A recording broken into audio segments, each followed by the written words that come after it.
Hey, I'm Jonathan. Welcome to Rather Be Riffing. So in this video, I'm going to review the Novo Serus J.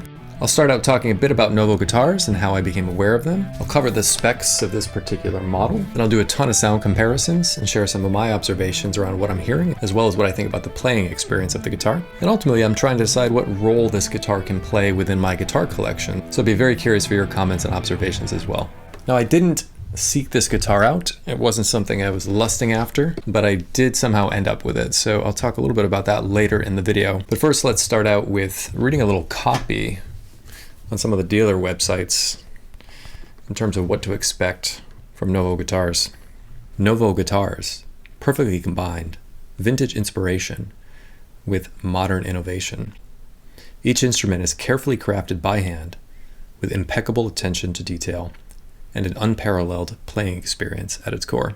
So let's see what this thing can do in some of the upcoming sound samples. So in this sound sample, I'm going to use the bridge pickup. I've always loved old Les Paul Juniors. I love that raw rock attitude they get with just that single P90 in the bridge. So I was curious how well this guitar can approximate that tone. So I'm going to kick on my Vemoram Jan Ray for some light overdrive and boost that with a BK Butler tube driver, play some blues rock riffage. So let's check that out.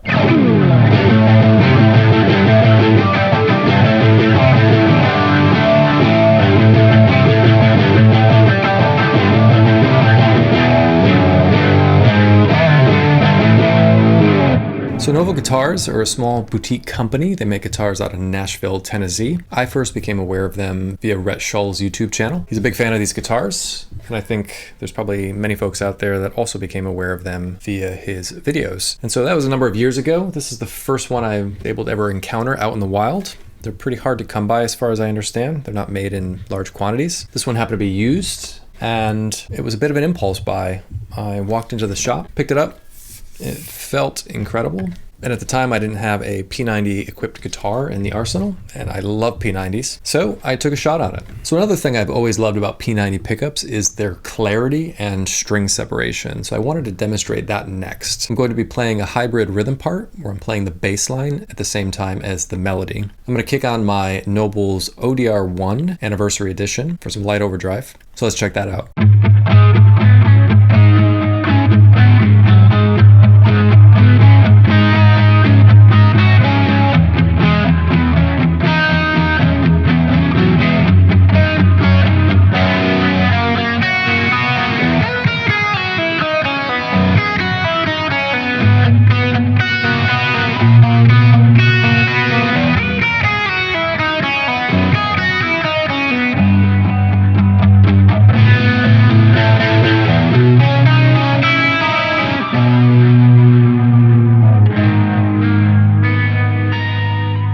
So as for the specs of the Novo Serus J, I have the custom order form here from the original purchaser. This guitar was made in March of 2023. This one came in at $34.99 USD. The finish is a very thin nitro. It's called Amber Burst. One thing I really love about the finish and the wood is the grain on the pine is very pronounced. And texturally, you can really feel the wood grain. The finish is quite thin. The body is made out of tempered pine, and as I understand it, pine was actually Fender's first choice for the Telecaster when it originally came out due to its sonic properties. However, they chose not to use that wood because it was very soft. The neck is maple. It's also tempered. Now, tempered, as I understand it, is a process in which they bake out all the moisture out of the wood, and it supposedly makes the wood more resonant, more lively, and more old sounding. I can't attest to the fact that this guitar is extremely resonant. It's very loud unplugged.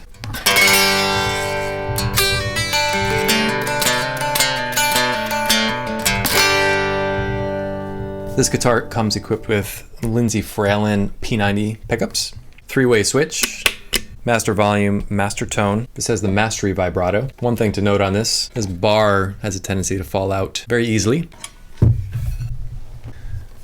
The guys at the shop warned me, don't lose the bar. You can't get replacements, so bear that in mind. Now, a lot of folks rave about the mastery vibrato, so I thought I'd offer a few comments on that. It does have a beautiful feel to it. I think it's great for that really subtle, sweet movements. And so in this next sound sample, I will use a little bit of the bar to demonstrate that, as well as demonstrate my favorite pickup combination, which is the middle. I love the bell-like chime and character that comes from combining multiple pickups. So we're gonna go there next with the Serus J. I'll be kicking out a November M Gen right for some light overdrive.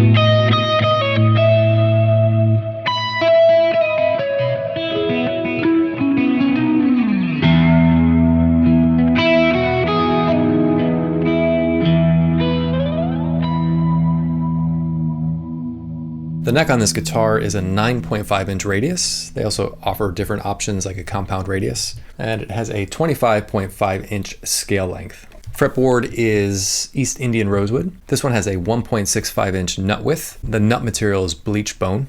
This one has a matching peg head. I think it looks really cool. Suits this guitar really well. The guitar is extremely lightweight.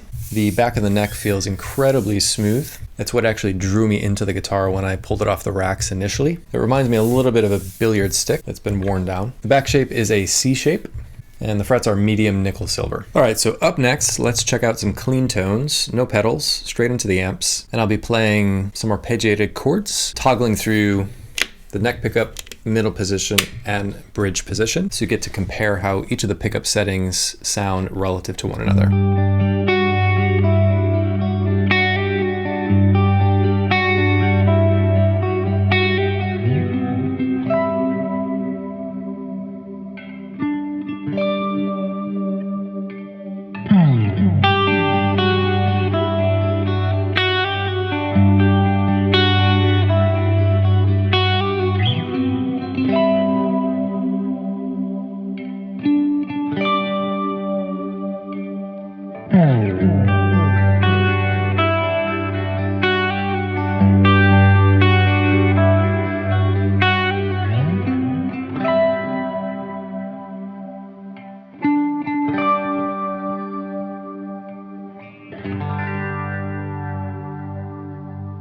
So as far as the playing experience on this guitar goes, some things I love about it. It's super lightweight. It's ergonomically very comfortable.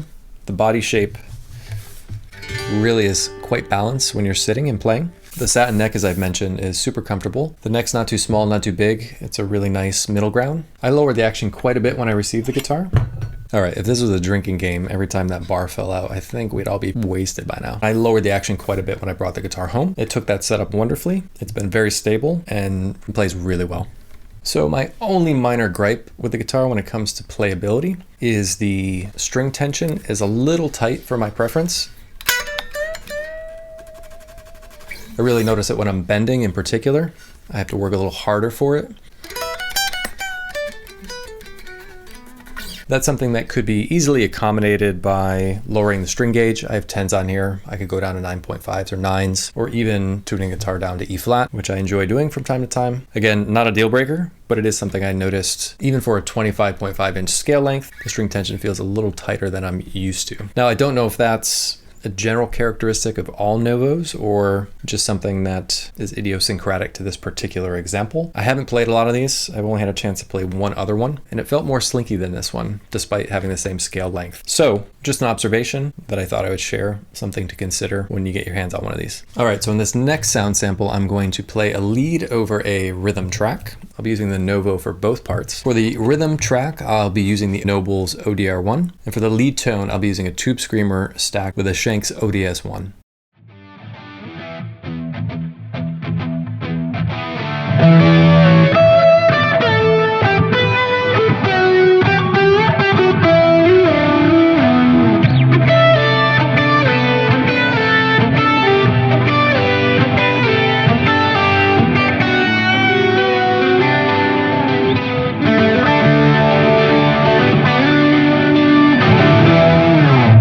So for this last sound sample, I'm going to do some improvised lead playing over a ethereal loop. And I'm going to play in a style that I would normally reach for a Stratocaster for. There'll be a little bit of that Gilmore-y vibe that I love in there. And so for the neck pickup lead tone, I will be using a Tube Screamer stacked with an exotic Soul Driven. And when I kick into the heavier lead tone with the bridge pickup, I'll be using a Tube Screamer stacked with a Vemoram Shanks ODS1. And one thing to call your attention to during the heavier lead gain part, you may notice a little bit of noise. P90s, as we know, inherently have some 60 cycle hum. And so I didn't go through great lengths to try to minimize that in the sound clip. I did do some automation in post-production to lower that noise. So it's just something to be mindful of. That's not a ding against the Novo. P90s sound amazing, but you always have to find a way to manage the noise, either through post-production tricks or gates or noise suppressors, or even using the volume on your guitar or volume pedal to try to mitigate that. So something to be mindful of if you do choose a P90 version, expect to have to manage some 60 cycle hum. So be curious to know how you think the neck pickup tones in particular stack up to a classic Strat sound.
So how does a guitar live up to some of the dealer copy I read at the beginning? So if we circle back to that, I do think the guitar lives up to the hype in terms of combining the vintage inspiration with modern innovation really well. I love the vintage aesthetic of the guitar.